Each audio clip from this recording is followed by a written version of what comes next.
बांझ रुला देने वाली कहानी। कम्मो यह नाम सारे मोहल्ले में आम था।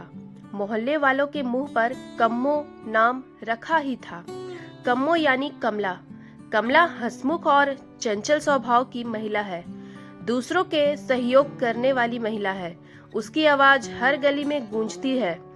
हर घर की महिला जब तक कम्मो से बात नहीं कर लेती तब तक उनको चैन नहीं मिलता। कम्मो मोहल्ले के हर किसी से मिलनसार है। वह सुख दुख में उनका हाथ बटाती है। कमला के 2 बेटे हैं। बड़े बेटे की शादी 3 साल पहले हो गई थी।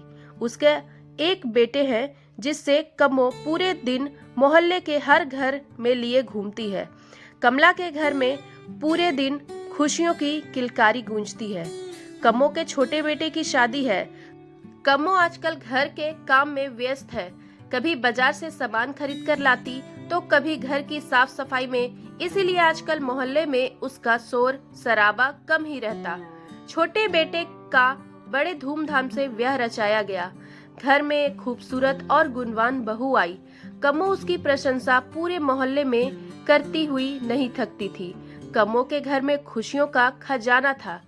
हर कोई उसके परिवार की प्रशंसा करते हुए नहीं थकता था। धीरे धीरे समय बीतता गया। लगभग 3 साल हो गए।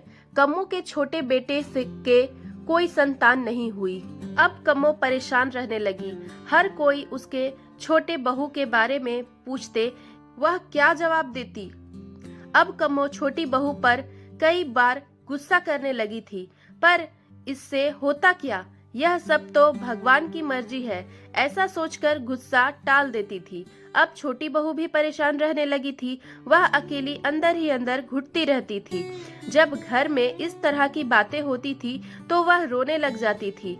अब उसे घर में सभी ताने देने लगे थे, पर छोटी बहू क्या कर सकती थी। कम्मो के द्वारा भी पूरे जतन किए गए। हर मंदिरों में जाकर उसने मन्नत मांगी, परंतु सभी विफल रही। जिस घर में खुशियों की किलकारियां उठती थी, आज उस घर में मायूसी छाई हुई थी। कम्मो का छोटा लड़का पास के शहर में नौकरी करता था। जब भी वो छुट्टी में आता तो परिवार का यह दुख देखकर बड़ा दुखी होता था। वह अपनी पत्नी का दर्द अच्छे से जान रहा था, पर वह करे तो करे क्या।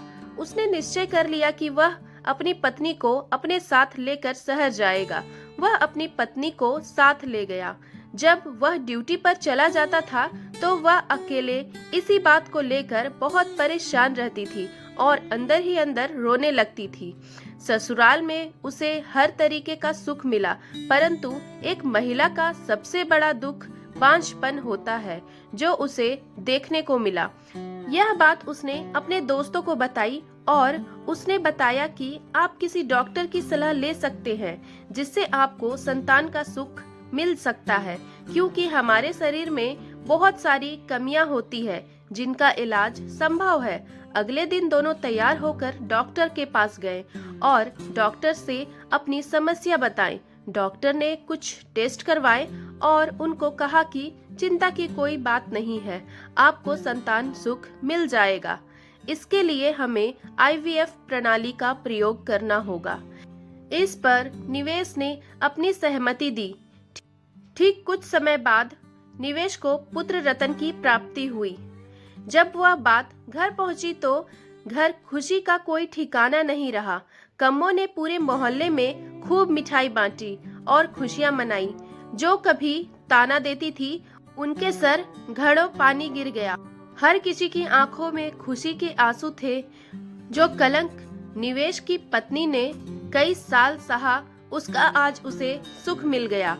यह कहानी उन महिलाओं की है जो ऐसी समस्याओं से जूझती है और किसी डॉक्टर की सलाह न लेकर देवी देवता में विश्वास करती है।